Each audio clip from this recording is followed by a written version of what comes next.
to dive right into the conversation from there. All right. I am Shardae Walker-Simpkins. I am a birth doula, an herbalist, a stay-at-home wife and mom of three.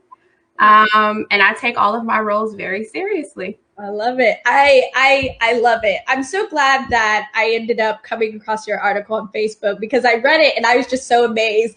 And I just wanted to know more because unfortunately I didn't know what a Black doula is. I didn't, I think maybe I had seen the word or something, but never really registered to me. And then I was kind of reading it and I was like, oh, is it basically like a midwife? But then I was reading and I was like, okay, it's different.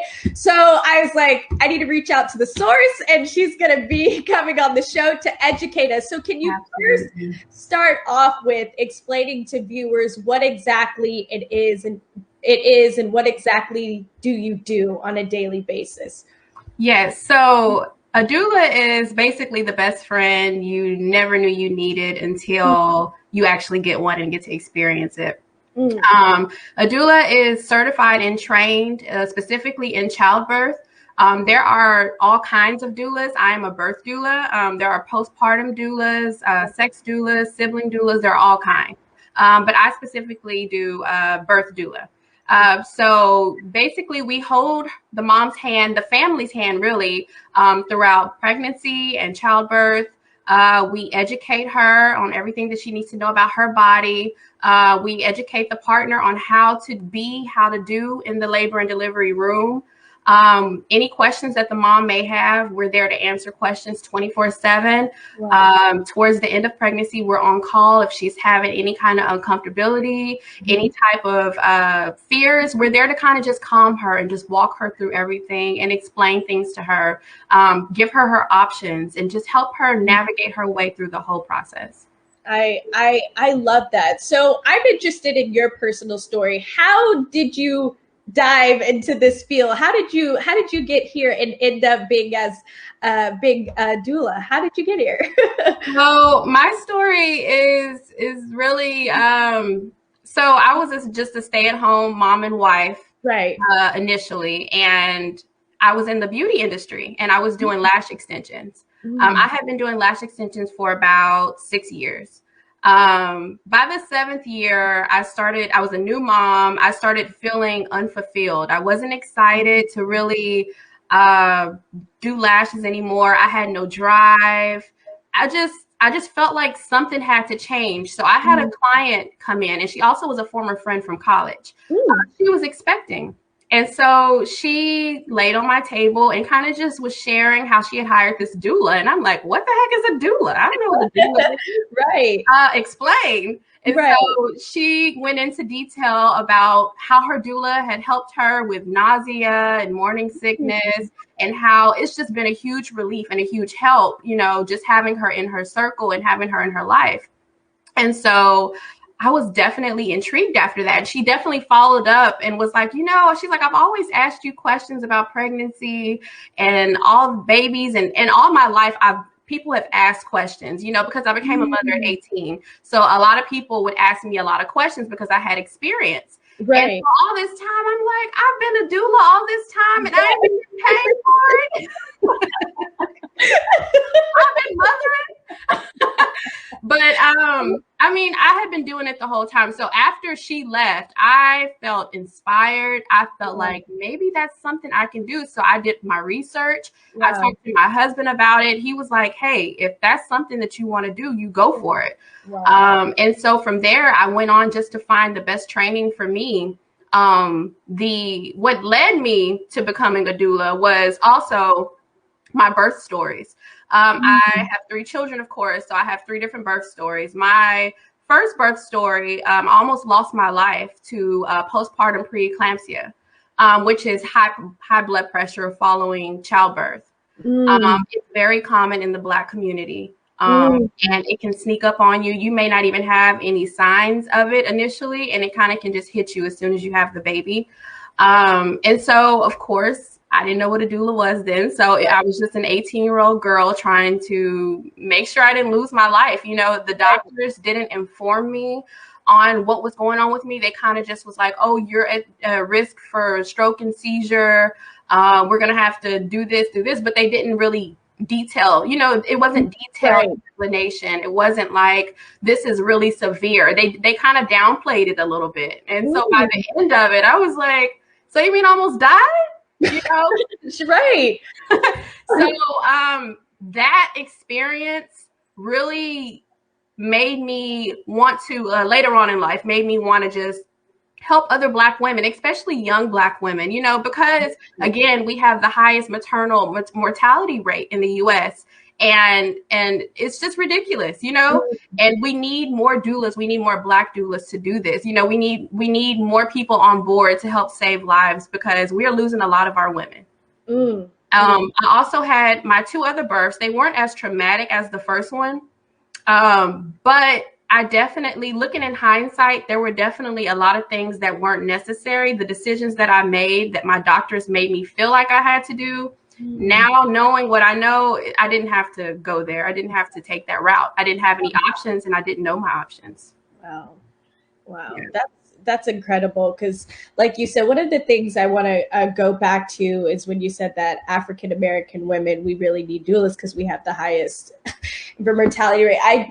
It's such a, I know it's a hard topic and conversation, I think, and a lot of times people just, it's painful. It's painful to talk about, but I love how you're stepping up to the plate, and it's something that you do want to share and talk about. So my question for you is, now that you're in it, do you still think that there's a need for even more African-American doulas in general? Have you found that, counterparts, there's more, I would say white doulas than anything? Has that been your experience? Absolutely. I always say we need more Black doulas. Anytime, I'm always getting inboxes and messages from Black women who are aspiring doulas, and they're like, how do I do this? How can I, get involved? What steps did you take? And I proudly answer, because we definitely need more Black doulas.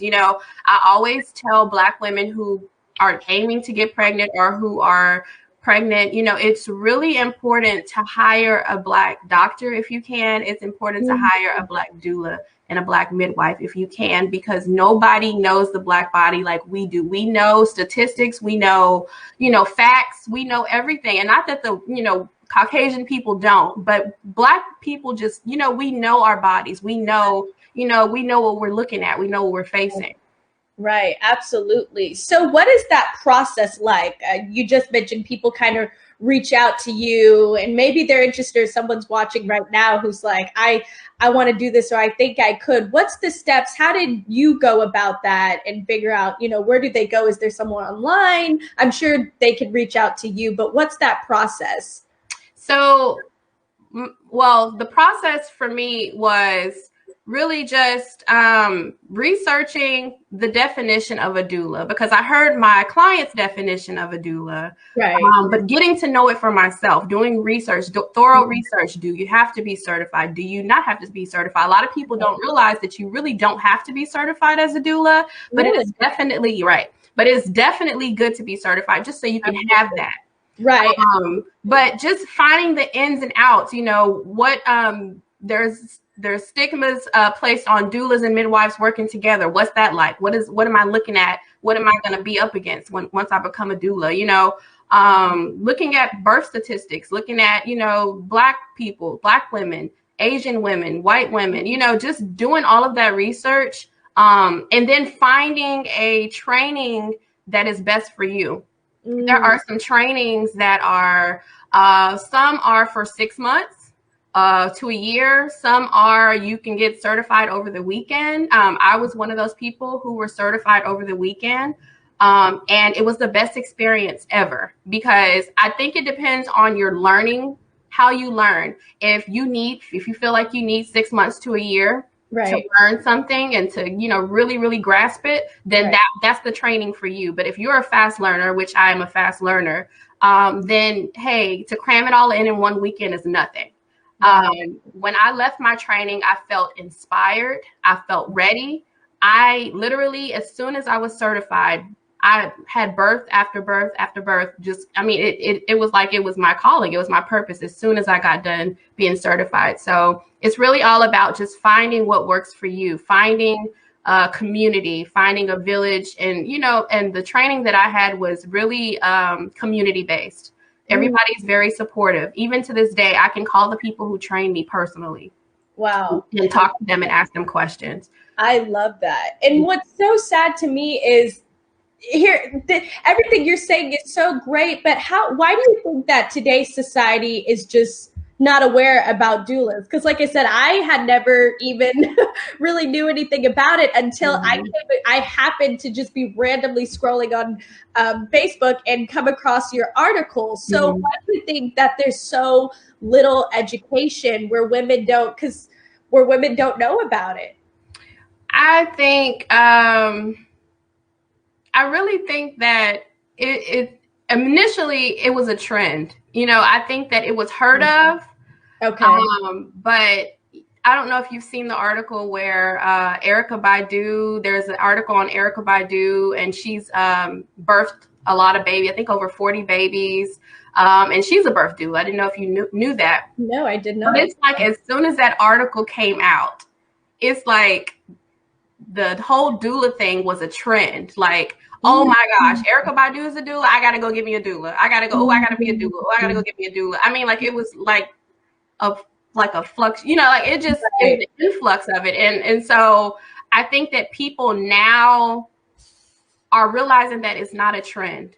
Being a doula, having a doula is not a trend. Like people's lives are depending on it. And I think that Black women are beginning to see that, you know, they're seeing articles. They're seeing articles on Black women losing their lives. They're seeing stories on Black women losing their lives. And they're realizing how important it is now more than ever, because it's getting better over time. We're working together to make great strides, but we're still losing lives. And as long as we're still losing a lot of lives, then we still have a ways to go. Right. So are there any tips or advice you can share for mothers who are pregnant or who, you know, are expecting, just in general from a doula's perspective? Absolutely. I would say when going through your pregnancy, don't only create a birth plan, create a postpartum plan as well. A lot of the times we only plan for the birth, but the postpartum is the most crucial period. You know, a lot of people think that laboring is not. It's important, it's crucial, but how you feel after having a baby, I mean, I experienced postpartum depression and it was not fun. And it took me a year to fully recover. And sometimes it takes other women longer. It really just depends on your body, your hormones, and all of that. But just create a postpartum plan so that you can have a plan in place. The people in your lives know their role. There's no arguing. There's no disagreement. Let's see, another tip. Hire a doula. You need a doula. You just need a doula. It's important.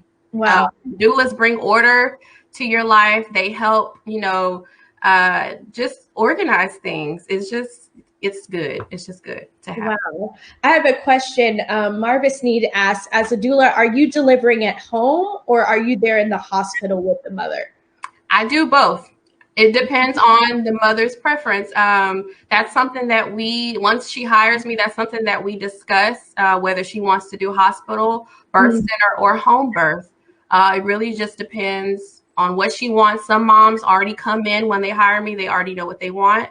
But yes, I'm definitely serving women in whichever they, you know, whatever they like. So for family members and friends, how can we better support, you know, women who are giving birth? Because a lot of the times, I know you mentioned postpartum depression, and a lot of the times, sometimes family and friends, you know, especially if you haven't had a child or given birth, you don't know how to help them. You don't know what to tell them and what to say to them and how to keep them encouraged. So what are some of the things you think that like people in general can do or to better understand their mindset? I would say just checking on them. A lot of the times postpartum moms just want to know that somebody cares. They just want someone to check in on them, help prepare them food, you know, help them prep some meals. just stop by and to say, how are you doing? Do your research and just see what are some things that helps postpartum depression. What are some ways that I can help moms? You know, moms they need to be held sometimes. A lot of the times people focus on the baby, you know, which is great because the baby matters too. But if mom is not any good, then baby's not going to be any good. Right. So it's really just important. Yeah. Just to check on her, just, you know, help her create a village, help her create order in her life. You know, maybe she feels like things are just out of order. And normally that's what it is when you experience postpartum depression. You just feel like things are out of whack. Everything is everywhere.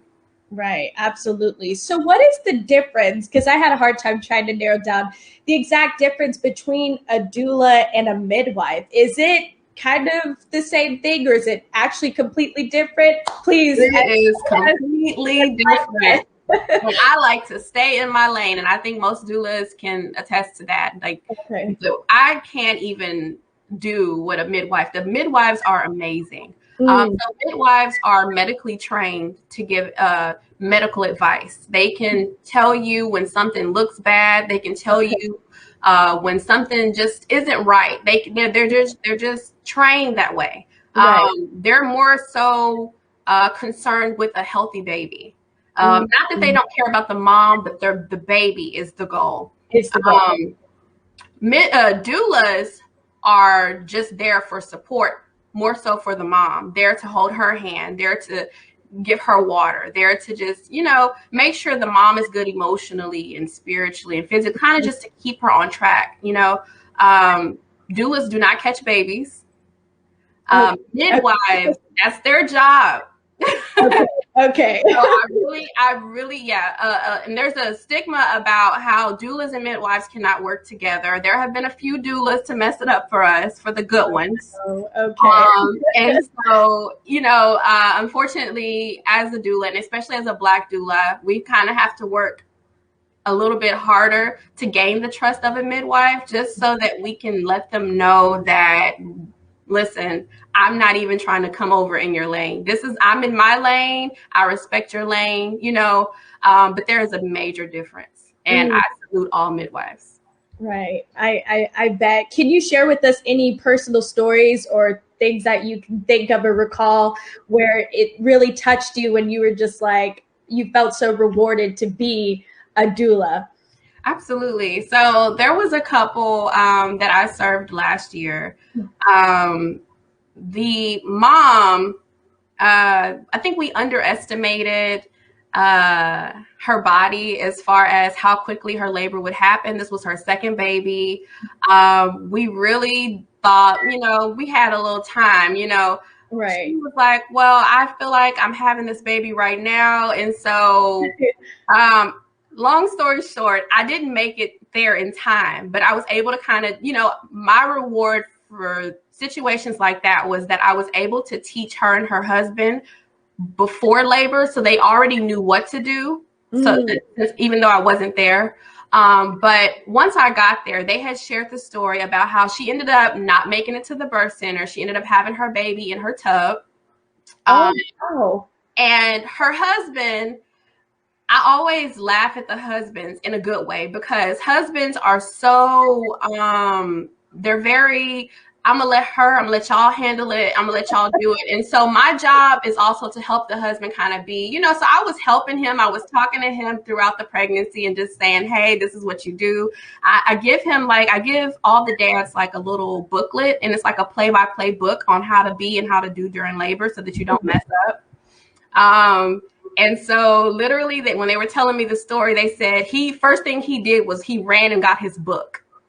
And he literally did everything that the book said. He followed it rule by rule. And when I got there, I was so amazed, not just at the mom. I was also proud of the mom because she handled it well under pressure. She did very good. But the dad, I was so happy to see the dad step up in a major way, because dads are so aside during this time. They step back for whatever reason. I don't know if it's a mental thing. They're thinking about something or what, but literally to hear that he stepped up, got his book, and he literally took charge, like that was everything to me, because I felt like I did my job as a doula. I prepared them even though I wasn't there. Right. I love that. And I can only imagine like all of the benefits and how you feel like, you know, because you were there. So are you like, as soon as a woman's like water breaks, are you on the call as well? Are you a part of that?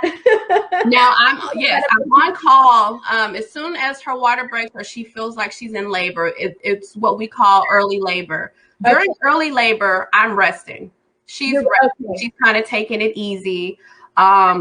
As things progress, as she starts feeling her contractions come back to back, that's when I hop up and I go ahead and head towards her house. I usually meet them at their house, and then we'll travel together. Once we feel like we're at a certain point in her labor, we'll head to the hospital, birth center, or we'll be home, you know, however she wants it. But yes, I head over there once it's active labor, and we start working. We start doing all of the exercises, all of the things that we trained for during pregnancy, and we conquer it. I love that. So looking back on it, since you're a mother of 3, would you have gone back and definitely hired a doula with your? Absolutely. Yes. I knew, and I wish I had known all the things. And my son is 2. So literally I'm just learning all of this stuff. You know, even as I go, I'm learning new things every day as a doula. And I'm like, oh my gosh, I wish I had known that just 2 years ago. You know, my birth story 2 years ago would have been different. But yes, absolutely. I would hire a doula for all 3. A lot of people think that you only need a doula for the first baby. You need a doula for all the babies. And I've even had some repeat clients that they don't hire me during the pregnancy. They only want me to show up to the labor room. They only need me in the labor room. Really? Because they feel well equipped to, you know, not need me until it's time. Wow. I love that. Just out of curiosity, have you found or met any men who are doulas? I have not met any men that are doulas, but I have read 2 men, and they are actually in different countries. They are birth doulas, and they are Black. Wow, I love that. Yeah. I love that. I love that. So what do you think there needs to be more, you know, just awareness in general specifically for the African American community to just get the word out about doulas? Because I'm saying, if I hadn't seen your article, I still think I would be sitting here in the dark about this whole thing. So absolutely, something that, you know, the African American community doesn't even talk about. Do you think it's maybe thoughts of it being kind of outdated? Because I know doulas date really far back. I don't know if a lot of people know that, or if you want to share the history on that, but what are your thoughts about that? I just think that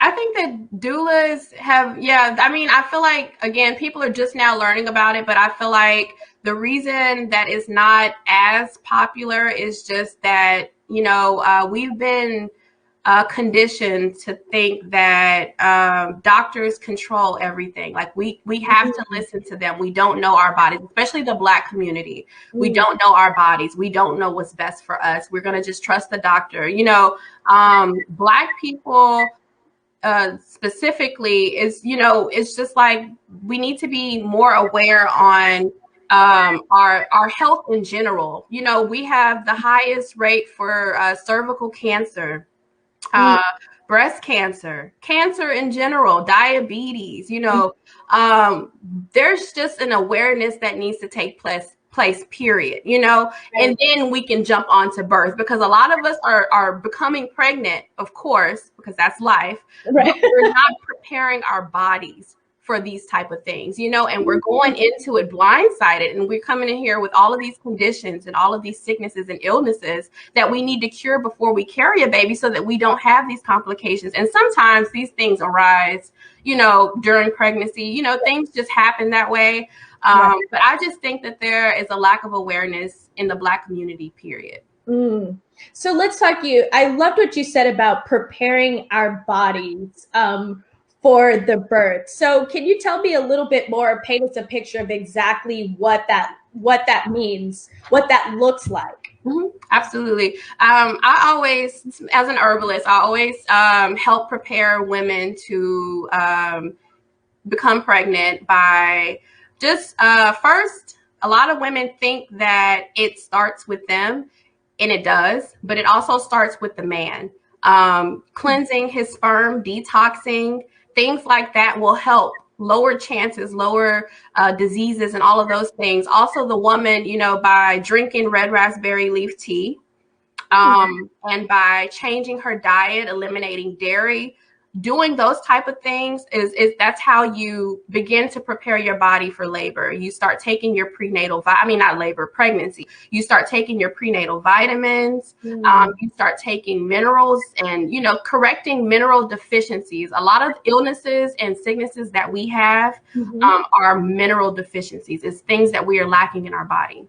And so getting a hold of those things and becoming educated and learning more about those things before conceiving, it increases your chances of conceiving, because a lot of people think that they have fertility issues, and maybe they do, but a lot of the things that we're lacking is what's contributing to the infertility.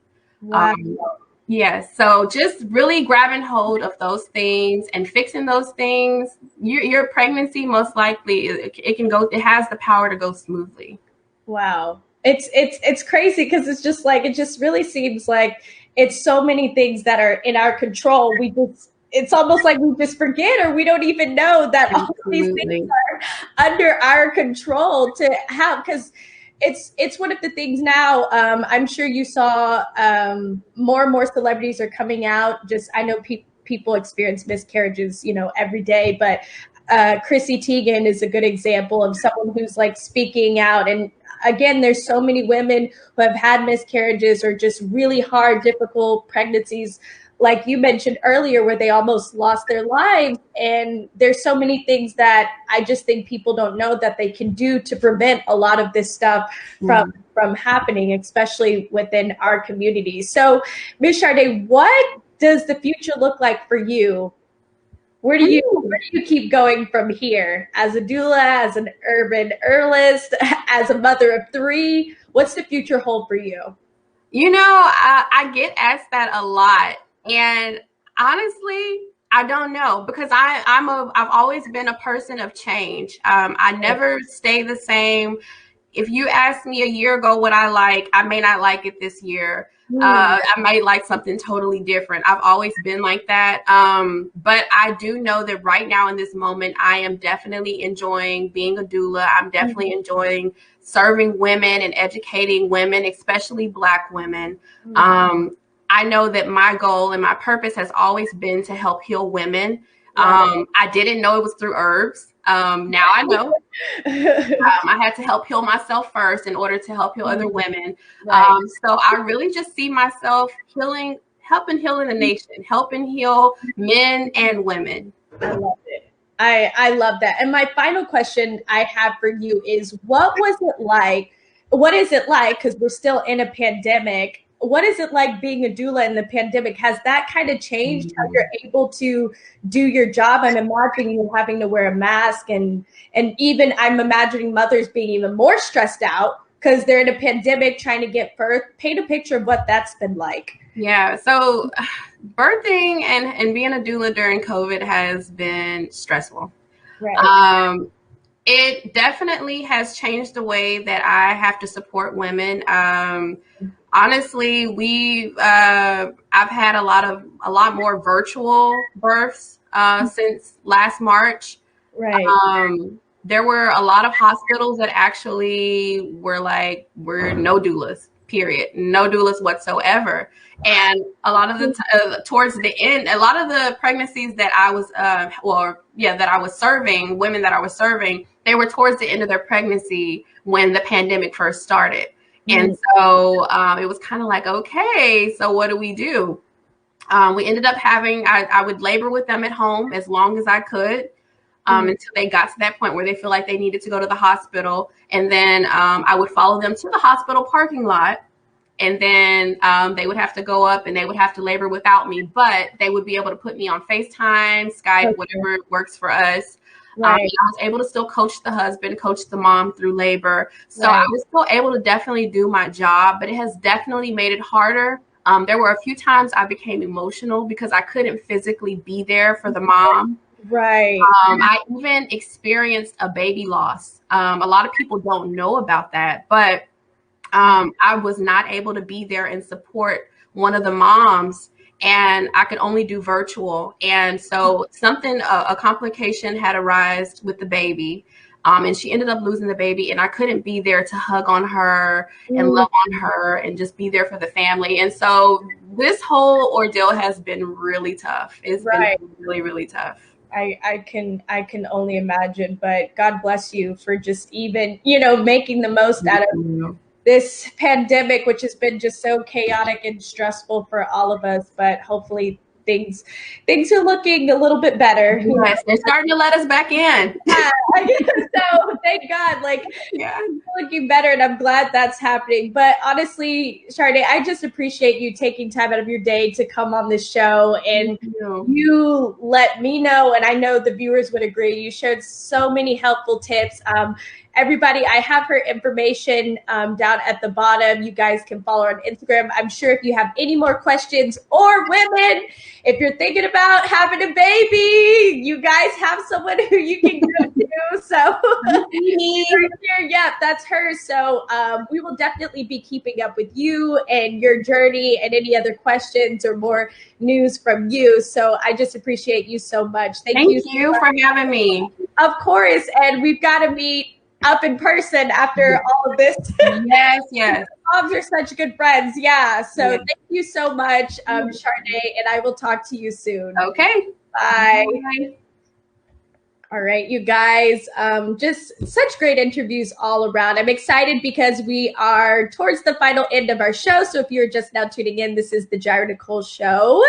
Every Tuesday, from 11:30 a.m. to 1:30 p.m. Central Time. And I'm going to bring on our last two final guests, Miss Jordan Scoville and then Mr. Rico Armstrong. And we're going to take a quick break, and I will be right back with them. And if you have any questions or comments, please, as I always say, I encourage you guys to drop that. We'd be more than happy to hear from you guys. And thank you for everyone tuning in. I see my cousin Reese